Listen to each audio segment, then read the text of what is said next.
Povo tá chegando, o povo tá chegando. Adriana Cubas hoje, hein, gente? Hoje a gente vai falar sobre essa vida freelancer. Tá na moda, hein? Tá na moda ser freelancer, hein? Vamos falar sobre isso. Desculpa o atraso. Regina Alcoforado já tá por aqui. Regina Alcoforado, senhora minha mãe. Hoje ela tá prestigiando aqui na audiência.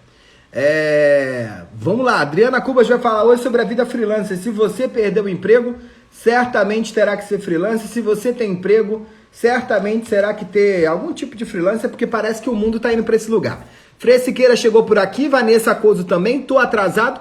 Camila Bordon tá por aqui também, tô atrasado porque tava arrumando um lugar para carregar o celular. O celular não tava conseguindo ser carregado, mas consegui carregar. Deixa o povo aparecer por aqui, a gente já começa. Só para lembrar bem que o cenário aqui hoje não tem estantes coloridas, nem estantes fashion, porque tô no mato. E tô fazendo daqui do mato hoje a live. Grande Yoko Nishio, artista plástica, professora, gênia por aqui. Guilherme Gaspar também tá por aqui. Grande Guilherme Gaspar. Só vou tentar aqui vender meu peixe.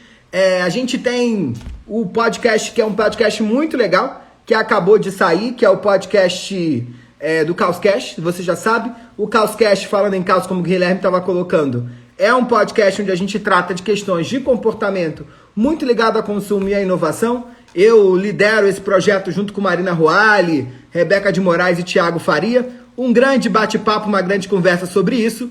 Mas se você quer saber um pouco mais sobre comportamento e as coisas que a gente vem falando por aqui nas Lives, eu sugiro que você baixe o aplicativo da Aurelo. E lá no aplicativo da Aurelo você pode acompanhar o Rastros, Projeto Rastros. Lá no Projeto Rastros, eu, Michel Alcoforado, sozinho, falo sobre coisas que estão acontecendo.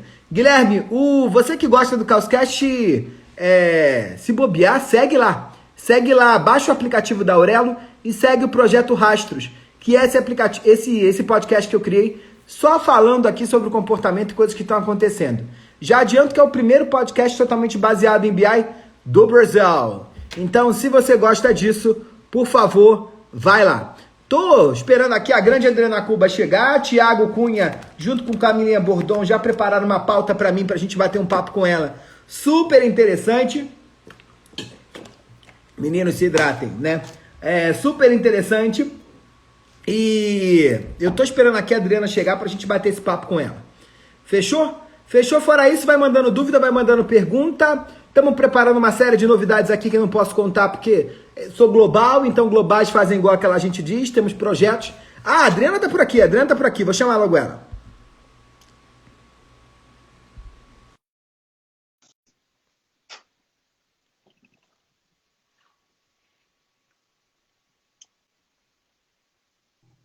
Tá bom, Adriana já. Oi, Adriana! Oi, Tudo bom? tudo bom? Tudo ótimo. E você, Tudo. Michel? Eu não tinha te visto porque eu fico falando aqui, a gente fica interagindo, a gente tem quase uma gangue aqui, que é um pessoal que não perde nenhuma. E aí eles estavam mega ansiosos por esse papo com você, hein? Ai, que legal. Todo mundo, Olá, pessoal, tudo bem com vocês? Boa tarde. todo mundo te segue lá no YouTube, é um daqueles quase 400 mil inscritos que você tem por lá. Eu também sigo, eu também gosto pra caramba. E aí, quando a gente falou Legal. que você vinha aqui, eles piraram, eles disseram, meu Deus, é agora que a gente vai resolver nossos problemas. Eu espero corresponder às expectativas da galera. Bora falar de freelancer, que é um assunto que eu tenho bastante propriedade, diga-se de passagem. Dri, conta pra gente um pouquinho como é que é a tua trajetória e como é que você chegou nesse lugar, né? Só vou fazer aqui um overview para quem não conhece a Dri, eu acho que pouca gente aqui não conhece. A Dri, para além de coach, tem todos os certificados aí possíveis e imagináveis desse universo, é uma das maiores youtubers desse tema de questão do trabalho, autoaprimoramento, autoconhecimento no mundo do trabalho. Dri, mas como é que você fez para chegar aí, hein? Porque não é fácil não, né? Ó, vocês estão com tempo? Nós estamos, conta aí. Até a hora que o Instagram deixar. Então, como freelancer, assim, como autônoma, na verdade, porque na verdade eu tenho a minha empresa, meu CNPJ e tal, já faz 6 anos. Mas antes disso, eu venho do mundo corporativo. Eu tenho 10 anos de experiência em recursos humanos, na área de treinamento e desenvolvimento. E foi a partir desse trabalho que eu fui entendendo qual é a minha vocação, o que eu gostava de fazer, e eu fui investir nisso. Então, eu fiquei bastante tempo trabalhando em empresa como CLT, e a minha transição para freelancer, ela se deu em etapas, não foi de uma hora para outra, não foi, um dia eu tô CLT, gente, vou largar tudo, vou viver do que eu amo e vou ser freelancer. Não, não foi desse jeito. Foi uma descoberta mesmo, né? De como que seria essa mudança, aonde que eu me encaixaria, que nicho que eu iria poder trabalhar. E eu vi no coaching uma oportunidade, porque eu conheci o coaching quando tudo era mato, literalmente. Não tinha esse negócio Ninguém de qualquer sabia. pessoa aí. O fulano Não. acorda de manhã, ele recebe um chamado de Deus e vira coach, não, né? Não. Não, aliás, era muito engraçado porque quando eu falava que eu era coaching, a gente tinha que fazer meio que um coaching education, explicar o que era coaching, dizer o significado do coaching, para que Eu sou servia o antropólogo, eu vivo disso. Eu vivo explicando o que eu faço. E aí eu fiz a formação, mas eu fiz a formação de coaching, mas eu não comecei a trabalhar logo em seguida como coaching. Eu ainda conciliava com o meu trabalho em consultorias de recursos humanos. Então foi um processo mesmo de conciliação para ver se dava certo, para ver como que era essa questão de ter clientes, de administrar meu tempo, de ter disciplina para isso. E também nunca parei de me desenvolver. Eu acho que isso é muito importante, você sempre aprender coisas novas, sempre adquirir conhecimentos e aprender na prática também, né? Eu acho que é muito importante você entender qual que é o seu estilo de trabalho, qual que é o seu tipo de abordagem. E aí, nesse meio tempo, vem o YouTube, porque como ninguém conhecia o coaching, eu falei, por que não democratizar esse conhecimento? E em 2014, que foi quando surgiu o meu canal, não existia canal de coaching no Brasil, pelo menos, né? 2000 e quanto que surgiu? 2014. 14, caramba. O canal ia completar 6 anos. Você tem agora quase o mesmo tempo de YouTube que o Felipe Neto, né? Mas ele é muito mais rico do que eu, mas tudo bem, vamos abafar esse caso. E aí eu resolvi fazer esse canal, que a princípio eu chamava Canal do Coach, onde o foco seria falar sobre o meu trabalho, explicar o que era coaching, ou seja, tornar esse conhecimento mais democrático e também me promover o meu trabalho de coach. Só que aí eu falei, gente, esse trabalho do YouTube acho que pode ser algo além, não só para promover meu trabalho, mas para fazer algo diferente, porque também as pessoas não falavam muito de RH, não falavam muito de processo seletivo, não tinha esse nicho de conteúdo que tem hoje.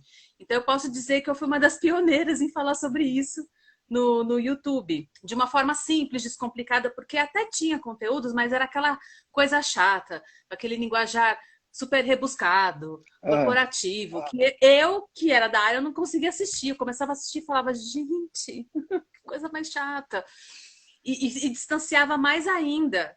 E eu falava, não, o meu objetivo, o meu propósito dentro dessa carreira é desenvolver pessoas, é mostrar para as pessoas que ela tem quais são as competências, o que elas podem fazer, que elas são talentosas, ajudar nesse desenvolvimento. Mas, Ana... Então, foi aí que surgiu o canal e o resto é história. Mas, Ana, a gente tem visto um negócio, eu acho que não é à toa que os coaches foram crescendo pra caramba, que a nossa relação com o trabalho mudou, né? Meu pai e minha mãe, de vez em quando, eles aparecem por aqui. Eu acho que meu pai está até por aqui. Mas eu acho que a lógica de antigamente era uma lógica onde a gente trabalhava porque precisava trabalhar, precisava construir uma família, tinha que ganhar dinheiro, comprar uma casa de praia, pagar a escola, se aposentar. Tinha uma lógica muito forte. E eu sou de uma geração que meu pai disse para mim, meu filho, faça o que você quer, você tem que ser feliz, né? Só que, infelizmente, trabalho não é férias, né? A gente não pode ser feliz 24 horas no trabalho como muita gente quer. E nesse negócio, muita gente começou a trabalhar e começou a sofrer no mundo do trabalho mais tradicional. E aí, de certa forma, não só por questões da economia, mas muita gente buscou o freela porque estava sofrendo nas empresas grandes, naquela vidinha que achou que era vida boa.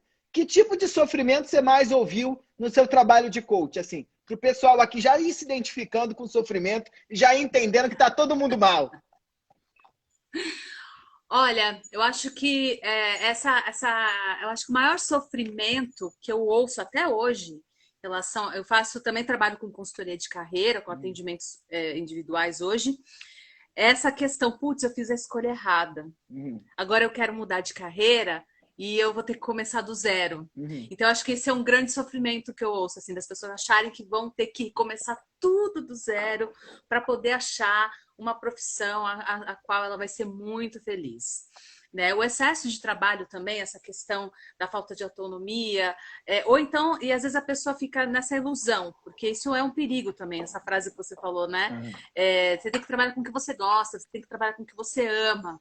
Gente, vamos colocar um pouquinho de racionalidade nesse raciocínio, porque assim, você fazer o que você ama não significa você ser feliz o tempo inteiro no trabalho. Opa! Porque trabalho é trabalho. Então vai ter a Não é parte férias. boa e vai ter a parte chata. Não é férias, exatamente. Então você tem que ter noção de que mesmo você fazendo aquilo que você ama muito, vai ter altos e baixos. E você não vai ser feliz o tempo inteiro. Então, e essa questão do freelancer, né? Que as pessoas estão vindo para trabalhar como freelancer, principalmente agora na pandemia, muita gente de home office, muitas pessoas que perderam emprego estão agora indo para um lado freelancer, que eu acho que é super válido, mas o freelancer é um trabalho como outro qualquer. Se você não tem um chefe para mandar você fazer as coisas, esse chefe tem que ser você.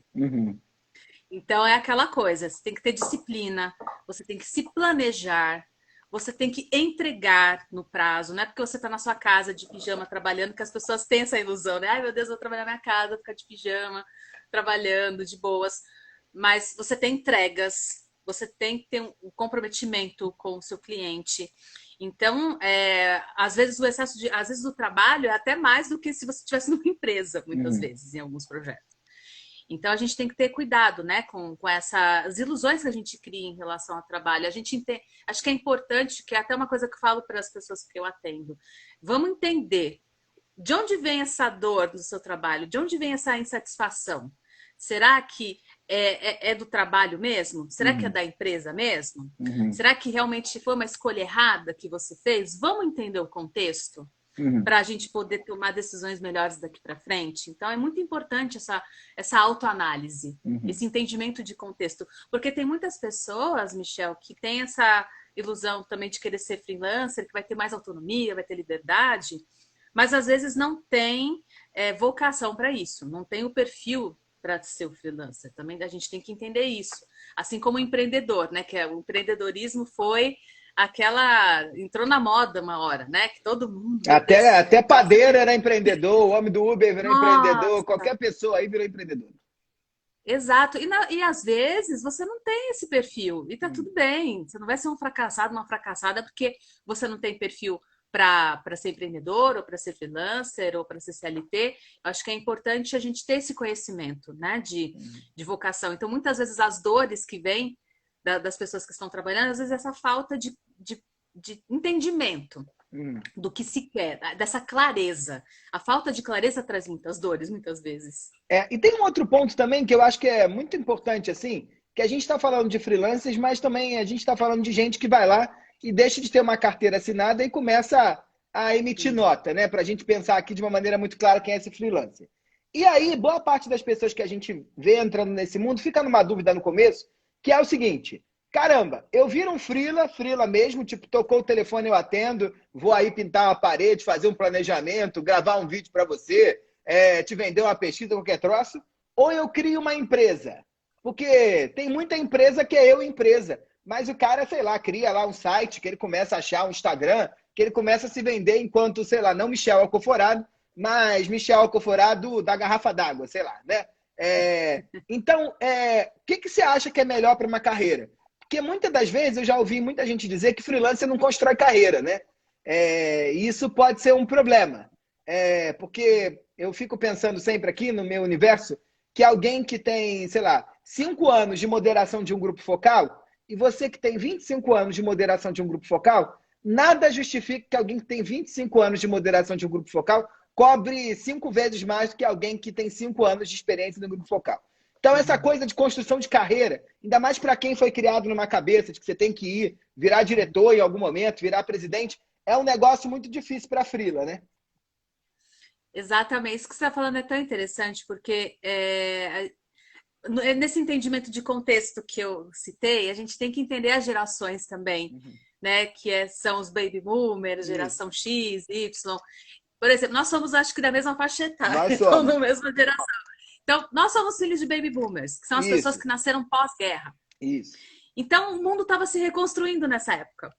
E as pessoas buscavam o quê? Estabilidade. Eu preciso ter a minha... Agora que não tem mais guerra, agora eu vou ganhar dinheiro para ter um emprego sólido, para eu passar o resto da vida nesse emprego e comprar a minha casa e dar uma vida muito melhor para meus filhos. Isso, meu pai e minha mãe. Esses valores foram...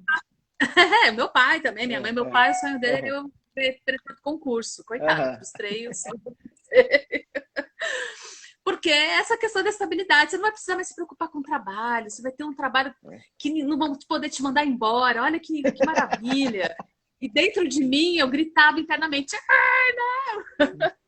Ó, passa ônibus aqui na minha rua, gente, desculpa. Não tem problema. Você tá falando isso, é engraçado, porque eu tinha medo de não gostar de trabalhar. Porque toda vez que eu imaginava meu pai e minha mãe trabalhando, eu dizia, eu não quero ter essa vida, eu acho que eu não sirvo para trabalhar. Não, mas e a gente fica com esses modelos no inconsciente. Então, quando a gente vai para o mercado de trabalho, vai escolher uma faculdade, qual que é o critério para escolher uma faculdade? Que paga melhor, a profissão que dá mais dinheiro. É ou não é? Porque não tem clareza, porque a minha primeira noção de trabalho é pelos meus pais, pelas figuras de autoridade da minha vida. Então, se for uma visão um pouco mais tradicional, engessada, a tendência de eu seguir fazendo escolhas nesse nível vão ser muito maiores. E é possível, sim, fazer carreira como freelancer, porque nós, com base nesse contexto, a gente entende carreira como o quê? Como que a gente aprendeu o que é carreira? Que carreira é um amontoado de cargos que você tem no mesmo cargo, numa mesma profissão. Então, assim, eu entrei numa empresa, sei lá, como arquiteta, eu fui estagiária, fui assistente, eu fui analista, aí o próximo passo da minha carreira é ser gerente e ser diretora. Então, ou seja, é uma coleção de cargos. E, na verdade, carreira é a soma de experiências, conhecimentos e resultados que você adquiriu em sua trajetória profissional, independente da profissão. E eu costumo dizer que a gente precisa entender qual que é o nosso denominador comum. Eu vou falar por mim. Eu já trabalhei em várias coisas. Assim, se eu for falar o que eu já fiz, o que eu já trabalhei na minha vida, minha nossa. Mas o denominador comum de tudo que eu faço hoje, olha, eu sou consultora de RH, consultora de carreira, criadora de conteúdo, coaching, instrutora. Tudo isso tem um denominador comum, que é desenvolvimento de pessoas. Então, dentro desse contexto de desenvolvimento de pessoas, existem diversas possibilidades. Então, que estão relacionadas às minhas experiências e os meus conhecimentos. Então, por que não eu investir nesses nichos? Então, o freelancer, assim, para vocês que estão pensando em ser freelancer, pensem nisso.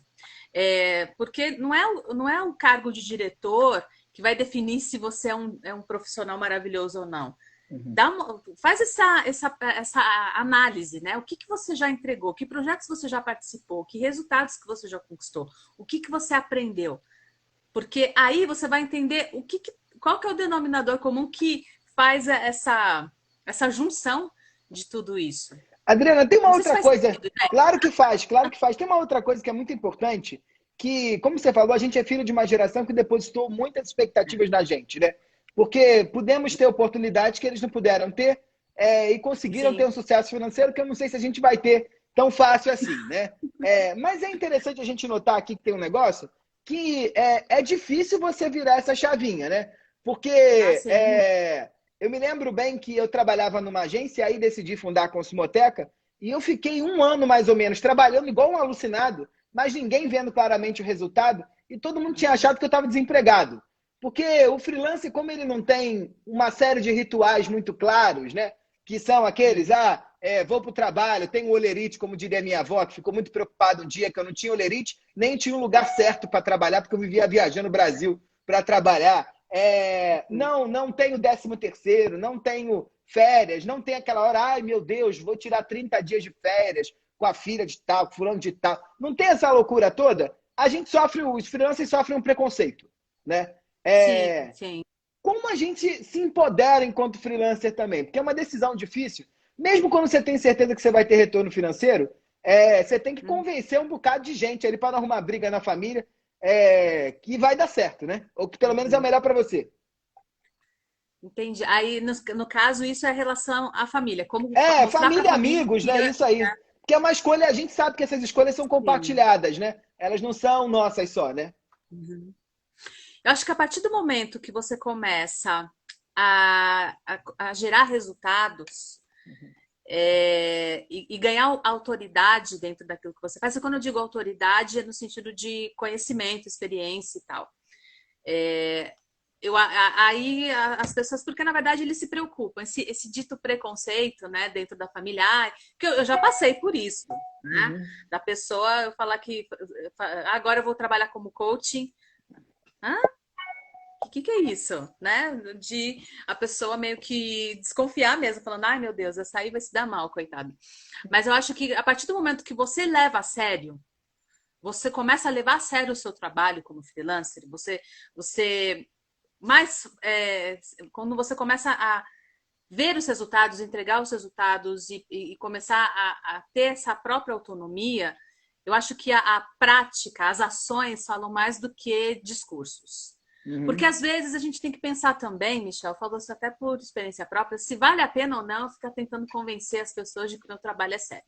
Eu acho que o tempo que eu levaria para tentar convencer as pessoas que o meu trabalho é um trabalho sério, é um tempo que eu poderia estar investindo em mim, poderia estar investindo em, sei lá, fazer prospecção de novos clientes, poder estar fazendo um site onde eu vou postar meu portfólio, porque essas provas sociais são importantes também, né? Você ter um canal onde você pode divulgar seu portfólio, mostrar os clientes que você atendeu, mostrar os resultados, os depoimentos. Então, isso também é importante nesse âmbito profissional do mercado te reconhecer como um profissional, um profissional sério.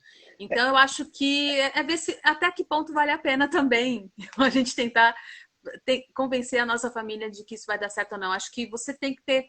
Vou bater na tecla de novo da clareza. Quando eu tenho claro que a minha opção de trabalhar como freelancer é uma coisa séria, é uma coisa profissional, porque está ligada ao que eu gosto de fazer, ao que eu tenho experiência, ao que eu tenho expertise. Obviamente que a conversa com a família é importante, mas eu acho que mais do que convencer é você mostrar mesmo com provas concretas. Olha, eu estou fazendo essa transição depois de todos esses anos de carreira dentro de uma empresa, eu me sinto preparada para dar um passo além. Então, eu já me planejei, já me preparei, e essa decisão foi muito pensada, muito construída dentro de mim. Então, podem ficar tranquilos. Assim como eu confio em mim, eu peço que vocês me deem um voto de confiança. E assim, a gente pode voltar atrás também nas nossas escolhas, né? Não é um erro. Adriana, tem uma outra coisa. Não é uma prova de fracasso isso. Sim, Você foi lá e experimentou. Tem uma outra coisa que eu acho decisiva, que a gente está falando de alguém que escolhe, né? Mas acredita-se que o cenário econômico no Brasil vai entrar num momento bastante pesado depois dessa fim dessa pandemia. Talvez uma crise econômica como a gente já não viu há 120 anos. E dentro desse movimento todo que a gente vai observar, de certa forma, que já era uma tendência muito forte, mas eu acho que vai acelerar, é uma desregulamentação por completo das relações de trabalho, né? Aquele empreguinho, meu Deus, vou entrar numa empresa, vou ficar 40 anos, já não existia. E agora a gente vai ter um movimento cada vez mais forte de empresas contratando profissionais pelas habilidades que têm para determinados projetos, né? Como é que a gente garante essa transformação sem cair na precarização do trabalho? Que eu acho que é um desafio, né? Nossa, é um baita desafio, porque antes da pandemia a precarização já estava acontecendo, né? Que é aquela coisa de você fazer um trabalho e as regras não ficarem tão claras, ou às vezes nem tem contrato para você assinar, aquela coisa na informalidade. Eu acho que a gente se conscientizar e cobrar também isso de quem for nos contratar.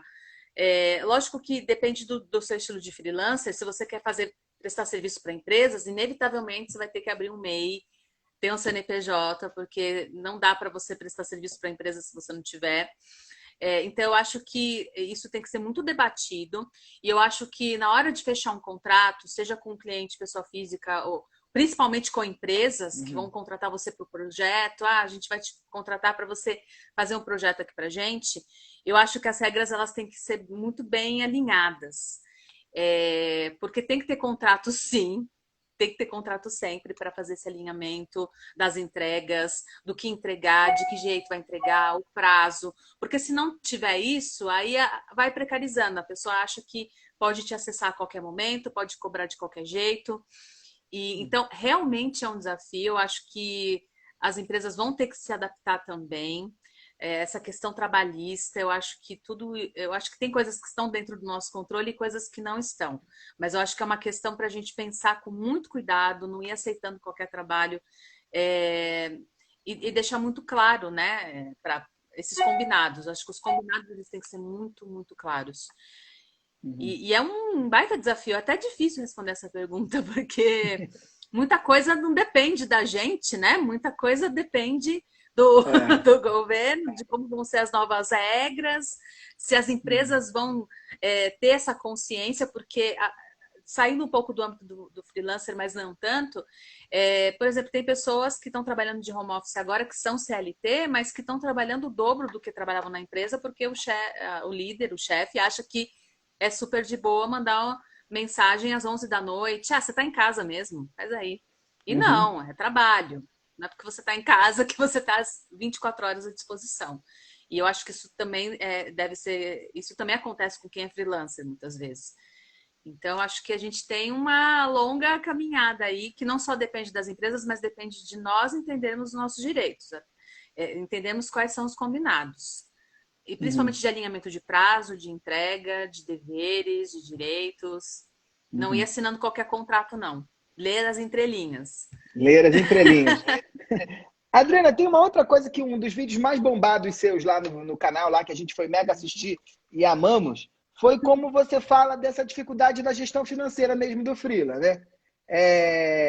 Que o povo meio que se perde, né? Porque está acostumado com o salarinho todo mês, depois tem lá o bônus, que mesmo quando a empresa tem prejuízo, fulano ganha um dinheiro, depois ele tem 13º, o auxílio férias, o auxílio sei lá quem, tem uma loucura toda, e aí o cara vira freela, ganha às vezes, sei lá, 3 vezes do que ele ganhou no primeiro trabalho dele, e acha que tá rico, né? E aí começa o fim. Começa o fim. Olha... Essa foi uma das coisas que eu aprendi na dor quando eu virei freela. Mas ninguém precisa aprender na dor que nem eu. Gente, uma coisa muito básica. Faturamento é uma coisa, lucro é outra coisa. E as dicas que eu dou para quem está querendo fazer esse planejamento financeiro, eu acho que decidiu que vai ser freela, não vai pedindo demissão logo em seguida já para se jogar. Faz uma reserva. Então tá, minha decisão é não ser mais CLT, quero ser freela. Quanto que eu vou precisar para ficar 6 meses sem aperto? Faz uma reserva, pensando de 3 a 6 meses, sem ter um emprego fixo. Porque quando você vai ter freela, inevitavelmente você vai ter que ter algum investimento. Pequeno, mas vai ter. Né? Dependendo da sua área, sei lá, se a pessoa decide fazer bolos, é uma confeiteira autônoma, ela vai ter que comprar ingredientes, vai ter que ter a matéria-prima. Então, assim, tá no emprego fixo, faz essa reserva primeiro antes de decidir ser freela. Esse é um ponto. O outro ponto é, virei freela, e aí? Dá uma olhadinha nas categorias do MEI para ver em qual que você se encaixa. E às vezes é ruim, né? Porque tem gente que vira manicure, né? Porque não tem a sua categoria. Antropólogo não tem lá, né? No outro dia, uma amiga minha, antropóloga, queria abrir uma. Consultora também não tem. Vira manicure. Exato. Até que eu tive que abrir um simples, porque eu não me encaixei dentro de uma categoria do MEI. Então, assim, dá uma olhadinha no MEI, até se você, principalmente se você quer trabalhar com empresas, né? Isso é importante. E essa questão de direitos, porque a partir do momento que você é freela, você é seu chefe, você é sua empresa. Então, quem vai pagar os seus direitos e benefícios é você mesma. Então, dentro do planejamento, eu sugiro ter, se possível, óbvio, né? Que é o ideal. A gente está falando aqui do ideal, mas, obviamente, a gente vai também se adaptando conforme os diferentes nichos de freela. Tem uma conta pessoa física, mas também tem uma conta jurídica. Isso é importante, porque você vai se pagar o salário. Então, essa questão do faturamento e do lucro, porque às vezes você num job ganha, meu Deus, 10 mil reais em um job só, falando, minha nossa, agora sim tô rico. Só que assim, nesse job você ganha 10 mil e nos outros você não ganha nem metade, Nada. você nem tem jobs durante 2 meses. Então é saber fazer essa administração desse dinheiro que entra. Então esse dinheiro entrou, é o faturamento da minha empresa. Então, das minhas despesas pessoais, quanto que eu preciso? Ah, eu ganhei 10, mas as minhas despesas são R$ 1.500 por mês. Então, eu vou tirar do caixa esses 1.500 e vou me pagar este salário. O resto é caixa da empresa. Não é o dinheiro da Adriana, pessoa física, é o dinheiro da Adriana, pessoa jurídica. Então, isso já faz toda a diferença. Ah, mas eu não vou conseguir abrir conta jurídica, Adriana. Tem uma planilha de Excel, planejamento, né, com as suas despesas pessoais, aluguel, água, luz, enfim, despesas da sua vida pessoal e despesas da empresa. Se a sua empresa tem alguma despesa, saiba separar essas despesas e esses ganhos. Porque aí você vai conseguir montar um caixa. Porque nos meses que você não tiver tanta demanda de trabalho, você não vai ficar desesperado, desesperada, sem um centavo. Você vai ter aquele caixa.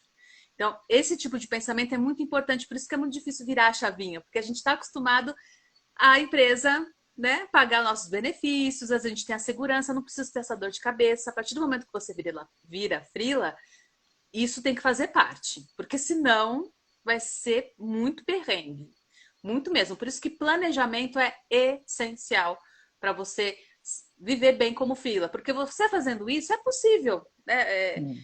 É um pouco mais difícil, mas é super possível você planejar umas férias, você fazer planejamentos mais a longo prazo, você ter as suas coisas. Não é tão impossível, mas é trabalhoso. Claro. Principalmente o primeiro ano. Primeiro ano, minha Nossa Senhora. Até começar a ganhar algum dinheiro, tem que ralar um bocado, né? Tem. Então tem que ter essa consciência. Por isso que o planejamento antes de você ser freela é muito importante. Adriano, tem uma outra coisa também, que é uma pergunta que a gente ouve pra caramba aqui, que é sobre em relação ao futuro do trabalho, né? E aí, para quem está no mercado de trabalho sem saber, ou já sabendo que não vai se aposentar tão cedo, né? Vai ter que ficar aqui carregando o mulambo há muito tempo, né? Porque não vai ter jeito mesmo. Ou para quem tem filho, que quer botar esse filho dentro do mercado de trabalho, você tem ali uma loucura muito grande que é, caramba, que mundo é esse que vai ser do trabalho? Que skills hoje que você acha que são mais importantes? Não importa se você é freela, ou se você está no CLT, ou se você está empreendendo. O que a gente tem que ter, independente da profissão, né? Porque se estão dizendo que a gente vai mudar de profissão mais 5 vezes na vida, eu já mudei umas 4. Você tem que... Mas lembrando sempre que eu sou antropólogo. Eu fui antropólogo várias coisas. Eu fui antropólogo na agência, fui antropólogo lavando louça, fui antropólogo fazendo pesquisa, fui antropólogo dando palestra, mas era sempre antropólogo, mesmo que eu estava fazendo, eu achava que eu era antropólogo, e isso era o meu principal skills, como você colocou. Mas que skills são esses fundamentais que a gente vai ter que lidar daqui para frente para poder continuar sobrevivendo? Olha, é uma ótima pergunta. Eu acho que a principal skills, que eu acho que todo mundo tem que ter, independente de ser CLT ou não, é a autogestão. Isso é fundamental. Essa gente insuportável que fica assim, a empresa não está me pagando um MBA, estou esperando a empresa me pagar um curso de inglês. Sim. Essa gente aí vai ter que se aposentar mesmo, né?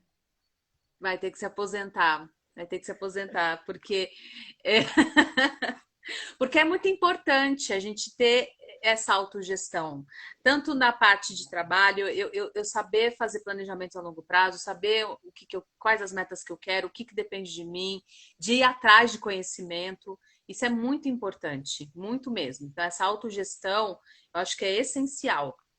Porque o trabalho vai mudar muito. Inclusive, para quem trabalha em empresa, muitas empresas já estão vendo o home office como uma opção. Tem muitas empresas que nem vão voltar a ser física, tem muitas empresas que vão prolongar o home office. Então, para você trabalhar de home office, você tem que ter uma excelente autogestão. Para você não se sobrecarregar, para você não ficar com excesso de trabalho e nem ter uma crise de estresse, é muito importante em todos os sentidos. Outra skill também, que eu acredito, é a agilidade de aprendizado. É você conseguir aprender mais rápido as coisas, porque as mudanças estão muito gigantes, estão numa velocidade muito maior. Quem que ia esperar uma pandemia esse ano, não é mesmo? Eu não esperava, ninguém esperava. Eu queria estar arrastando a minha malinha para tudo quanto era aeroporto, tô aqui preso. Aí me fala. Ai, nem me fala. Dá até gatilho, né? Ai, meu Deus. Então, muita gente teve que mudar muito rápido e aprender coisas muito rápidas. Então, quanto mais resistência você tiver para aprender coisas e para se adaptar a mudanças, pior vai ser para você. Então, é importante ter essa autogestão, essa agilidade de aprendizado, ter iniciativa também, isso é muito importante. Iniciativa para a vida, né? Não ficar esperando que as coisas aconteçam para que você seja feliz. Eu acho que é você ter essa consciência e ter a iniciativa e clareza de caminhos. A inteligência emocional, nem preciso dizer que é muito importante. E a inteligência emocional é uma skill que tem várias skills dentro, né? Várias competências. Que é você saber se comunicar. Eu acho que é muito importante. As pessoas acham que sabem se comunicar. As pessoas acham que a pessoa comunicativa é aquela que fala pelos cotovelos. Não. Comunicação vai muito além. Esse é o chato, esse é o chato. Exatamente. Então, a comunicação é essencial, ainda mais agora, né, que as coisas estão mudando e que o contato com as pessoas é um contato diferente. Que mais? A empatia. E não a empatia de me colocar no lugar do outro, aquela visão romântica. Não.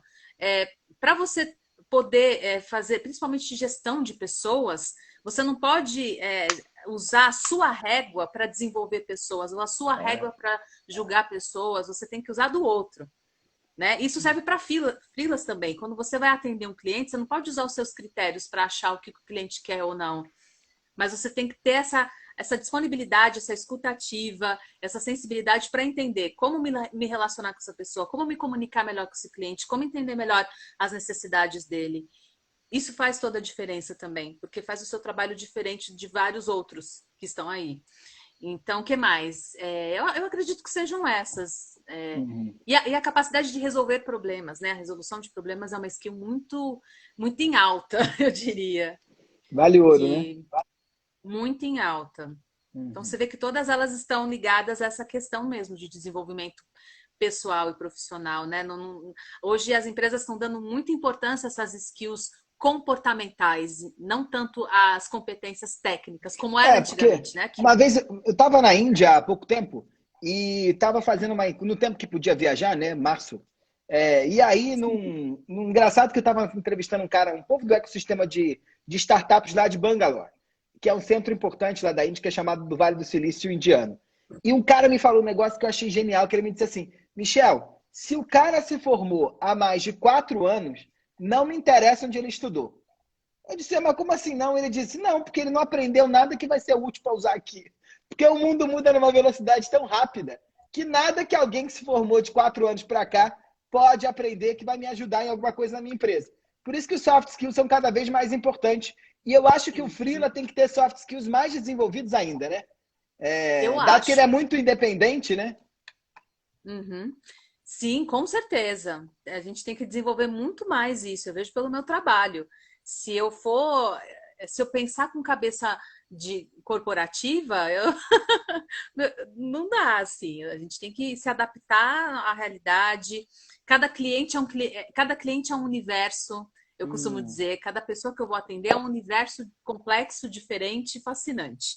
E eu não posso ficar engessada no meu trabalho e replicar a mesma formulinha para todos os clientes. Isso não vai.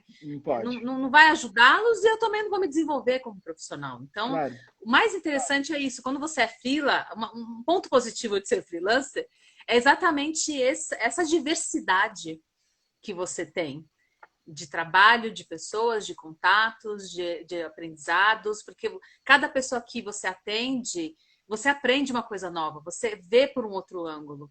Então, você tem que também ter essa disponibilidade, né? Não ficar engessado achando, não, tem que fazer só dessa forma. Isso para qualquer freelancer, né? Aqui eu não estou nem especificando nenhuma área, eu acho que a gente tem que ter esse olhar mais amplo. Que o freelancer possibilita, né? Coisa que o CLT muitas vezes não possibilita. Adri, o povo tá amando aqui, mandando várias mensagens. Olha, tem gente aqui, o Fangzait, sei lá como é que fala esse sobrenome de gente bem nascida, a gente não sabe falar fácil. Mas ele pediu para lá ficar gravado e vai ficar tranquilo, você pode assistir depois com calma. Mas a Ellen, a Roça, ela tá ela tem uma dúvida aqui que eu acho que você é a melhor pessoa para ajudar. Ela está desempregada, ela trabalha há muito tempo já como assistente administrativa, mas ela precisou trancar a faculdade. Ali, por conta das questões financeiras, ela perdeu o emprego durante essa pandemia. Ela está vendo muita vaga para estagiário. Não é a melhor coisa para a vida dela, porque ela era um cargo mais desenvolvido que esse, né? Maior do que esse, mas ia ajudar ela a pagar o aluguel. Ela pergunta, é ruim para a carreira profissional dela? Ela dá um passinho para trás para ser estagiária? A último emprego dela foi qual? Assistente administrativo. Auxiliar administrativo. E ela na faz parte administrativa. Ela faz faculdade, já deve fazer. Faculdade de algum negócio desse aí da área de administração. Uhum. Eu acho que... Peraí, deixa eu passar o ônibus aqui. Competindo com o ônibus que passa aqui, gente. Então, a gente precisa ver essa situação com muita delicadeza, porque, obviamente, que a gente vai ter momentos na nossa vida, ninguém está imune a isso, eu já passei por isso várias vezes, que assim, eu preciso trabalhar para pagar boleto e ponto. É isso. Sem amor, né? Sem propósito, sem nada. São fases da nossa vida. Opa, normal, né? Aliás, o fundamento do trabalho é esse, né? Eu brinco sempre que trabalho é pagar a conta. Se puder se divertir, ter propósito, ser feliz, ótimo. Maravilha. Mas o básico ele tem que pagar a conta, né? Exatamente. Então, Fran, vou chamá-la de Fran. É Fran? Ellen. Ellen, ai, desculpa, Ellen. É porque era o outro. Ellen, olha, ruim não é. Você tem que analisar essa oportunidade de estágio. Se isso vai te dar a possibilidade também de crescer dentro dessa empresa. Qual que são as possibilidades de você se desenvolver dentro dessa empresa? A gente tem que ver essa questão também. Porque se for só um emprego de estágio, que você vai ficar lá como estagiária para sempre e não vai ter essas possibilidades, não sei se vale tanto a pena. E tem uma outra questão também que não está dentro do seu controle, que é a questão da empresa, porque cada empresa vai ter uma política em relação a esse tipo de contratação. Tem empresas que não vai ver problema em contratar você como estagiária, até porque você faz faculdade de administração, estaria dentro do escopo, não seria tanto problema. Mas tem empresas que vão levar isso em consideração, mas você já está no mercado. Você já é assistente, não posso contratar você, não posso te rebaixar. Então, às vezes, tem empresas que têm essa política de não contratar alguém por um cargo abaixo do que ela já exerce. Uhum. Então, a minha dica veja o mercado de uma maneira um pouco mais ampla. Tá vindo vagas de estágios? Legal. Mas não desiste também de trabalhos na sua posição, dentro da sua área. Porque depois é ruim voltar, né? Estágio, também, ou assistente ou auxiliar, eu acho que entraria também na categoria de auxiliar. Dá uma olhada. E uma coisa também, não se intimide na hora de você se candidatar a vagas, porque o que acontece? Muitas empresas dão nomes diferentes para o mesmo cargo. Tem diferentes nomenclaturas. Então, às vezes você fala, eu não vou aqui está uma vaga de analista, não vou me candidatar, porque eu não sou analista, não tenho experiência para isso. Só que se você vai lá e lê o descritivo da vaga, você fala, gente... Eu não sabia, eu só não sabia, é isso aí. Eu tenho experiência nisso, é exatamente o que eu faço. Porque às vezes acontece, essa questão de senioridade ainda não é um padrão nas empresas. Cada empresa vai ver de um jeito diferente. Então, estágio é uma possibilidade, não jogaria no lixo, mas não fique presa só nessa possibilidade. Dê uma chance também para outras vagas. Caramba, olha, tem muita pergunta boa, gente muito legal por aqui. Alô, a gente tem várias pessoas que empreendem aqui também, são meio freelas, meio empreendedores. Alô, prazer estar por aqui. A grande Eliane, massoterapeuta, que está sempre acompanhando nossas lives também, ela dizendo aqui que a gente às vezes precisa recuar para começar a avançar. Mas eu vou fazer uma última pergunta. Quem tiver mais pergunta, não deixe de seguir a Adriana. A Adriana sabe tudo sobre isso. Entra no canal do YouTube dela, que é maravilhoso. Eu não perco mais nenhum vídeo. Comecei a ver e fiquei apaixonado. Adriana, só uma última pergunta, que agora todo mundo precisa arrumar um jeito de se vender, né? Gente que fica apagadinho, coitado, não vai sobreviver. Você precisa dar um jeito de inventar aí um portfólio, escrever nos LinkedIn, gravar vídeo com seu celular, dizer que você é inteligente, que você sabe fazer o que você sabe, pedir para os outros dizer que você sabe. Você precisa se vender de algum jeito, né? Gostando ou não, é uma obrigação agora. Que coisa que para você que aprendeu a se vender, né? Se inventou nessas redes sociais, e no YouTube, antes desse negócio ser moda, que você acha que é fundamental aí para quem tem que começar a entrar nisso, nesse mundo onde todo mundo, de alguma forma, mesmo quem está trabalhando dentro de uma empresa, vai ser um pouco freela? Eu acho fantástica essa pergunta, porque as pessoas acham que eu só preciso me vender se eu tiver uma empresa, se eu for famoso. E não. Numa entrevista de emprego, você precisa saber se vender. Você precisa saber vender seu trabalho. Numa entrevista de emprego. E, na minha experiência, eu vejo que muitas pessoas têm muita dificuldade porque vem aquela questão moral da nossa sociedade cristã judaica, que é aquela coisa, mas eu falar que eu sou boa, eu vender meu trabalho, eu dizer que eu sou competente, vou ser muito arrogante, a pessoa vai achar que eu sou arrogante, a pessoa vai achar que vai pensar que eu tô me achando. É ou não é? Quero perguntar para vocês que estão me assistindo aí, se já passou pela cabeça de vocês esse tipo de pensamento. Se já passou, tira da sua cabeça. Porque aqui, para você saber vender seu trabalho, você tem que deixar a modéstia de lado, você tem que se conectar ao que realmente você tem de melhor. Então, aqui é uma autoanálise. Antes de você pensar em se vender, faça essa autoanálise, ter clareza. Pega um papel e uma caneta. Esse exercício é muito bom. Pega um papel e uma caneta. Que as pessoas que acham que nunca fizeram nada na vida e que não tem nenhum talento, faz uma lista. Desde quando você começou a trabalhar até hoje, quais foram os trabalhos que você teve? O que você aprendeu nesse tempo todo? Quais foram os resultados pessoais ou profissionais que você conquistou? Quais feedbacks positivos, elogios, seja de cliente, de chefe, de colega, você recebeu? E o que você tem facilidade para fazer? De tudo aquilo que você sabe fazer, o que você faz melhor do que as pessoas? O que você faz mais rápido, faz bem, que você tem mais facilidade? Faz esse levantamento e treine. Depois que você tiver isso, treine falar sobre isso. Treine falar sobre aquela famigerada pergunta, que também serve para freela, tá? Não é só entrevista de emprego. Por que eu devo te contratar? Eu preciso de um design gráfico. Tem 350 milhões de designs gráficos freela. Por que eu tenho que contratar você? Você. Né? Então, você tem que ter isso na ponta da língua. Na ponta da língua. Você tem que saber falar. E acreditar nisso, em primeiro lugar. E isso não é se achar, viu, meu povo? Não é ser arrogante, porque assim, qual que é a diferença do arrogante e do modesto? Eles têm em comum a insegurança. O arrogante, ele precisa se colocar lá em cima porque ele mesmo acredita nele. Então, ele tem que se exaltar. Já com medo da crítica, o que ele faz? Ele se exalta. Só que ele é vazio. Se eu pedir fatos para o arrogante, ele não vai ter nenhum para me dar.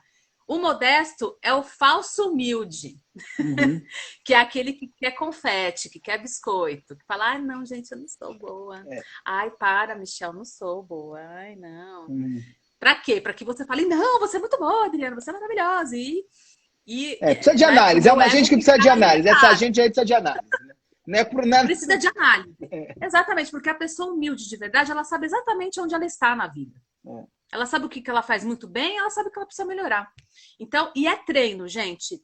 Tudo que é relacionado à comunicação, à imagem, a relacionamento, a teoria é muito boa? Mas é treino. Então, treine isso. Treine a sua apresentação. Treine responder essa pergunta que eu passei para vocês. Por que eu devo te contratar? Essa pergunta é muito boa para treinar o seu discurso de autovenda, de vender o seu trabalho, de saber pontuar aquilo que você tem de diferencial da sua concorrência, seja numa entrevista de emprego, seja na apresentação de uma proposta para uma empresa, seja conversando com uma pessoa que quer que você faça o site dela. Isso serve para todo mundo. Putz, olha, Adriana, muito obrigado. Povo amor aqui, por favor, vocês sigam a Adriana, se inscrevam lá.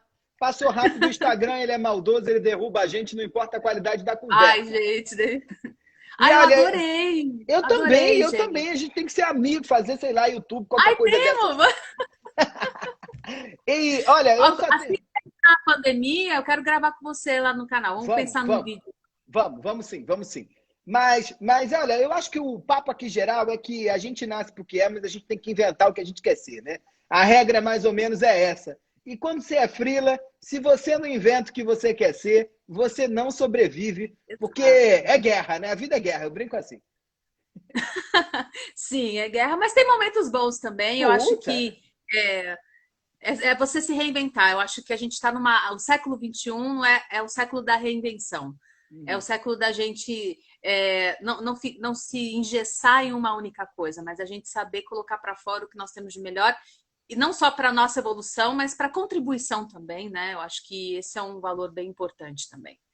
Tá bom. Obrigado, hein? Um beijo grande para você. Obrigada. Olha, povo, aqui amor, Beijo. eu amei também, tá tudo gravado aqui, depois a gente te manda o link. Tá bom? Tá bom. Adorei, Um beijo gente. grande. Muito obrigada. Tchau, tchau. Beijo. Tchau. Gente, que maravilha essa conversa com a Adriana, hein? Eu amei, queria agradecer a todos vocês que estão por aqui. Inteligência Colaborativa não perde uma. A grande Mônica, que me mandou um livro maravilhoso, também estava por aqui. Regina Strum, Filiane Massoterapeuta, que me manda dicas maravilhosas para eu equilibrar meus 7 chakras. Pessoal aqui, ó, muito legal. Só para lembrar, Roberta Barcelos também por aqui, minha amiga de escola, de 250 anos atrás, Camilinha Bordon, Laila Sena. O pessoal não perdeu, estava todo mundo por aqui trazendo aí seus apontamentos e suas questões e dúvidas. Obrigado. Só para lembrar bem, amanhã, se você quer saber o que a gente vem discutindo sobre coisas desse momento, sobre coisas desse mundo, você, por favor, baixe lá a plataforma da Aurelo, onde você tem o Projeto Rastros. Curadoria de Insight já ouviu, amanhã sai mais um. Vamos ver o que ela acha desse outro. Grupo Consumoteca por aqui também, que é uma pessoa jurídica, mas está fantasiado, né? Ou uma pessoa física, que sei lá que equipe Grupo Consumoteca é. Entre lá e siga o Grupo Consumoteca, porque eles fazem o Caos Cash, que eu acho não, tenho certeza, que é o melhor bate-papo e a melhor conversa sobre inovação e comportamento que tem no mercado brasileiro, entre todos os podcasts que você já pode imaginar. E inteligência colaborativa não está conseguindo entrar no Telegram. Vou resolver isso, Tá bom? Um beijo grande, tchau, e até a próxima. Um abraço, hein?